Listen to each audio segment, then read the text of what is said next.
Sebelumnya, Assalamualaikum warahmatullahi wabarakatuh.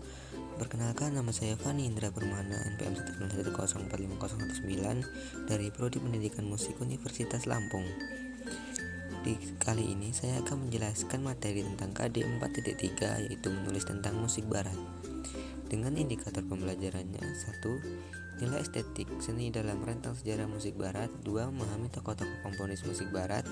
3. Menyebutkan genre musik barat. 4. Mengerti unsur-unsur musik barat. Baiklah, kita langsung saja ke dalam pelajarannya. 1. Indikator tadi, yaitu nilai estetik musik dalam rentang sejarah musik barat. Sejarah musik barat secara historis telah berubah sejak lama, dari satu periode ke periode lain sampai hari ini. Dalam musik secara otomatis mengubah bentuk, gaya, karakteristik, harmoni, dan terutama nilai-nilai estetika. Kemudian perubahan memicu perkembangan. Secara dominan, pembangunan dipengaruhi oleh dua aspek dominan, yaitu internal dan eksternal. Sejarah musik mengatakan bahwa periode abad pertengahan dipengaruhi oleh agama politik yang ditetapkan di bawah orientasi gereja Katolik. Yang kedua, masa Renaissance dipengaruhi oleh semangat individualisme dan humanisme, dan juga antusiasme antroposentrisme. Yang ketiga, ada era barok dibayangi oleh perubahan politik di Eropa Barat. Yang keempat, periode klasik dan romantis diarsir oleh semangat ekspansi teritorial dan nasionalisme yang ditandai oleh revolusi France. Sejarah musik barat menurut zamannya. 1. Zaman Yunani kuno mulai tahun 1100 sebelum Masehi. Musik zaman Yunani kuno muncul dua aliran musik, yaitu musik untuk ibadah Dionysius dan 2. Musik untuk persembahan dewa Apollo. Musik aliran Dionysius berkecenderungan membangkitkan semangat kegemparan dan sifat-sifat lain yang kurang baik, sedangkan musik Apollonian berkecenderungan memberikan ketenangan dan dorongan spiritual. Kedua, musik zaman Romawi mulai tahun 753 sebelum Masehi. Kekuasaan Kekaisaran Roma sangat luas dan kuat, sehingga stabilitasnya mampu membantu perkembangan kesenian alat-alat musiknya. Alat-alat musik yang lahir pada zaman Romawi diantaranya seperti beberapa jenis alat musik tiup dan logam seperti trompet dan horn. 2. Sejenis organ hidrolis dengan papan tuts yang memanfaatkan tekanan air sebagai peniupnya. Musik abad pertengahan. Seni musik abad pertengahan juga didominasi oleh musik gereja yang bersumber pada seni musik Yahudi. Dalam hal ini adalah madah atau nyanyian yang bersumber dari ayat-ayat suci. Seni musik pada masa ini didominasi oleh musik gereja. Yang keempat, musik zaman Renaissance. Kata Renaissance berasal dari bahasa Prancis Renaissance, yang berarti lahir baru, menemukan kembali jati diri manusia, yang artinya manusia dengan akal budi dan apresiasi cipta karya kerasnya berhak untuk menentukan hal-hal yang berkaitan dengan individunya. Peristiwa-peristiwa bersejarah selama masa Renaissance diantaranya: 1. Penemuan percetakan sekitar tahun 1450 oleh John Gutenberg yang mengakibatkan satu revolusi dalam penyebaran informasi dan ide-ide ke seluruh Eropa. Yang kedua, runtuhnya kota Konstantinopel atau Byzantium karena serangan Turki. Musik zaman barok. Istilah barok diambil dari bahasa Portugis barokoko yang berarti mutiara. Awalnya musik zaman barok dikritik sebagai musik yang harmoninya kurang jelas. Namun karena perkembangan dasar estetika yang baru, gaya musik barok semakin dikenal atau dinilai secara positif. Zaman musik klasik. Musik klasik ditandai dengan kembalinya gaya seni yang memperhatikan kaidah-kaidah formal. Pada masa ini seniman kembali menengok kepada gaya zaman Yunani kuno. Struktur, bentuk, dan komposisi musik kembali mengikuti kaidah-kaidah formal dalam mencapai kesempurnaan. 7. Musik zaman romantik. Istilah romantik dalam sejarah perkembangan musik Eropa berhubungan dengan perasaan, sikap batin, dan jiwa manusia. Pada zaman ini, karya seni musik dianggap sebagai lebih mengikuti gerak hati penciptanya. Oleh karena itu, gaya musik pada zaman ini begitu bebas dan tidak terbatas. 2. Tokoh-tokoh musisi atau komponis musik barat. 1. Franz Joseph Haydn merupakan salah satu komponis yang membawa pengaruh besar dari zaman klasik. Ia dijuluki Bapak Kuartet Gesang atau Bapak Simfoni.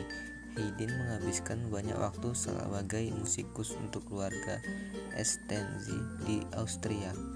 Franz merupakan saudara laki-laki seorang komponis terkenal, Michael Haydn, dan seorang penyanyi tenor terkenal, Evangelos Haydn.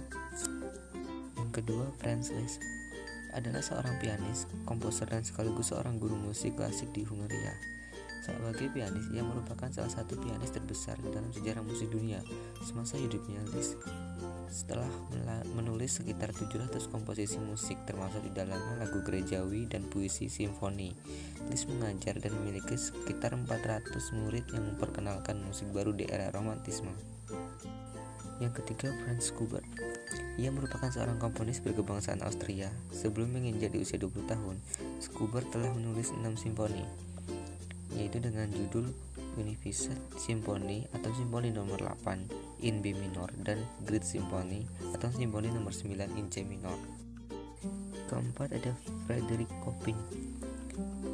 Frederick Chopin lahir di Polandia 1 Maret 1810 dari seorang ibu dari Polandia dan ayah ekspatriat Prancis.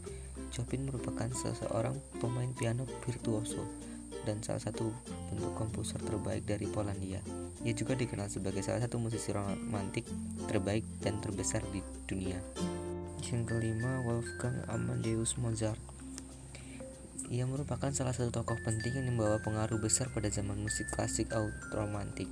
Semasa hidupnya, ia telah menciptakan sekitar 700 lagu yang termasuk di dalamnya musik paduan suara, musik opera, dan musik piano. 6. Giuseppe Verdi.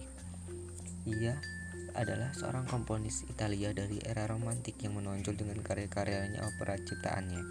Namanya disejajarkan dengan Richard Wagner sebagai komponis opera paling berpengaruh pada abad ke-19.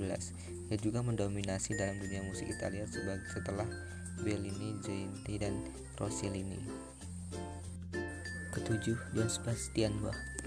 Ia merupakan seorang komponis besar berkebangsaan Jerman. Ia banyak mengembangkan dan mengubah musik untuk alat musik organ, harpsichord, klaviskord, dan juga untuk orkestra. Semasa hidupnya, ia telah mengubah sebanyak lebih dari 1000 lagu. Karyanya yang paling terkenal adalah satu set lagu Bach atau Brandenburg Concertos dalam sebuah lagu gereja. Kedelapan, Ludwig van Beethoven. Ia merupakan tokoh kebangsaan Jerman. Hasil karya yang paling terkenal adalah Simfoni kelima dan ke-9. Judul lagunya Für Elise. Ia dianggap sebagai salah satu komponis terbesar dan merupakan tokoh penting dalam masa peralihan dari zaman klasik ke zaman romantik. 3. Genre-genre musik barat. 1. Blues. Blues adalah aliran musik vokal dan instrumental yang lahir dari Amerika Serikat. Musik blues bersumber dari musik spiritual dan pujian yang timbul dari komunitas mantan budak Afrika di Amerika Serikat. Kedua, country. Country yaitu percampuran dari unsur musik Amerika yang bersumber dari Amerika Serikat bagian selatan dan pegunungan Appalachia. Musik ini berasal dari lagu rakyat Amerika Utara, musik Celt, musik gospel, dan perkembangannya sejak tahun 1920-an. Ketiga, genre metal. Metal merupakan aliran musik rock yang sudah ada sejak 1970-an. Aliran ini menonjolkan gitar yang sangat banyak. Musik metal mempunyai sumber genre seperti death metal, black metal, folk metal, deathcore, dan lain-lain. 4. Genre emo. Emo atau singkatan emotional music merupakan jenis musik rock yang mempunyai ciri khas yang melodius, diiringi lirik dan ekspresif dan berisikan pengakuan. Alat musik yang dipakai adalah vokal, gitar listrik, gitar bass, dan drum. 5. Hip hop. Hip hop adalah genre musik barat yang tercipta dari suatu gerakan kebudayaan yang tumbuh sejak tahun 1970-an di Afro sampai Amerika dan Latin sampai Amerika. 6. Jazz. Jazz merupakan aliran musik barat yang lahir di Amerika Serikat sekitar abad ke-20-an dengan sumber yang berasal dari musik Afrika dan Eropa. Ciri-ciri musik jazz antara lain vokal dan lirik lebih mengarah sebagai bagian dari bunyi instrumen. Dua, mempunyai harmoni yang rumit dan mempunyai tonalitas yang luas. 7. Musik klasik merupakan genre musik yang dibuat dalam seni atau berakar dari kesenian barat seperti musik Kristiani dan musik orkestra yang mencakup periode dari abad ke-9 hingga ke-21. Ciri-ciri musik klasik didominasi dengan musik gesek dan tiup, tidak memakai beat atau drum set. Unsur-unsur musik barat. 1. Ada nada. Musik barat adalah seni yang berhubungan dengan bunyi, maka bunyi menjadi unsur paling penting dalam seni musik. Sebenarnya tidak hanya identik dengan musik, komunikasi manusia pada awalnya menggunakan bunyi sebagai medianya. Seperti kita ketahui, bunyi dihasilkan oleh getaran suatu benda. Ilmu fisika menjelaskan bahwa bunyi merupakan gelombang yang dihasilkan oleh getaran suatu benda. Bunyi yang kita dengar dan sumbernya sebenarnya berupa gelombang yang merambat menuju indera pendengar. Bahkan pada kasus-kasus tertentu, bunyi merambat itu bila menabrak suatu pembatas atau dinding akan memantul dan kita dengar sebagai gema. B. Penulisan nada.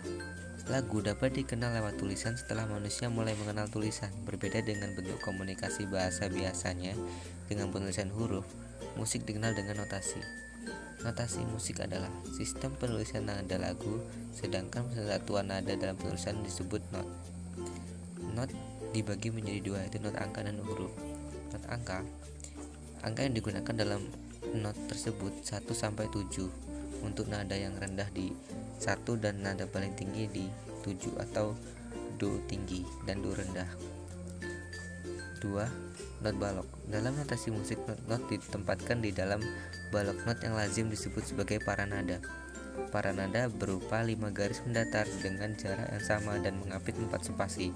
Penggunaan paranada inilah yang digunakan untuk menempatkan not-not balok sesuai dengan sifat-sifat nada yang dilambangkannya. Nilai not. Nilai not dilihat dari nilainya. Ada beberapa macam not. Harga not mempengaruhi panjang pendeknya nada, durasi. Perbedaan harga not ini ditandai dengan perbedaan bentuk not. Keempat, ada bendera not dan garis bendera. Seperti terlihat pada garis bendera atau not balok bernilai kurang dari 1 ketuk, seperti not 1/8, 1/16, 1/4, dan yang lebih kecil lagi lainnya.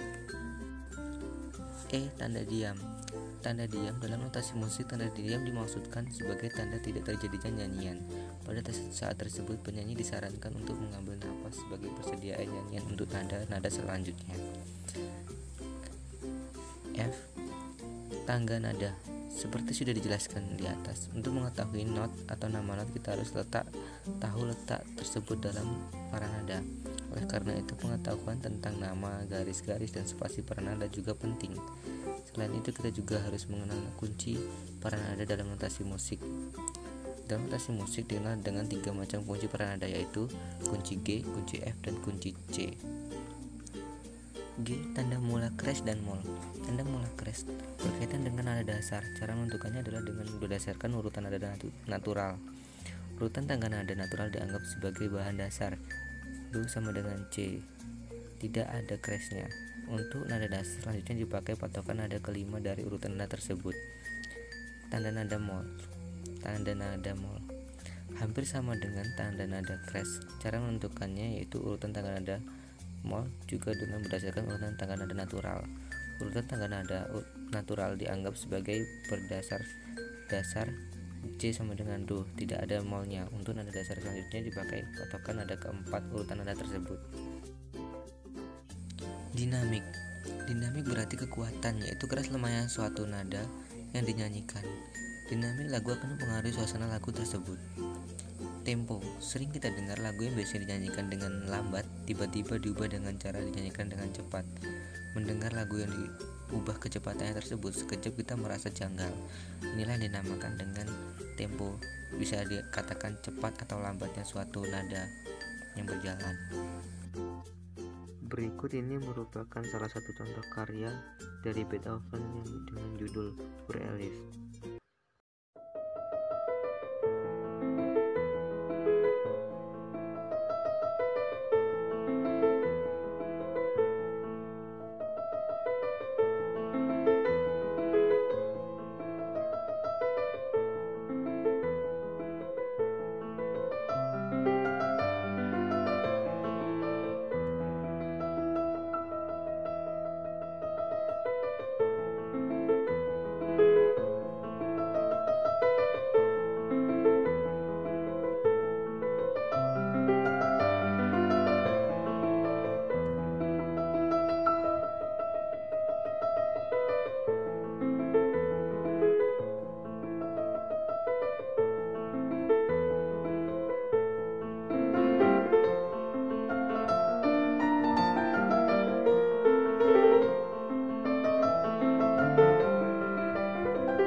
sekian dari materi yang saya dapat jabarkan.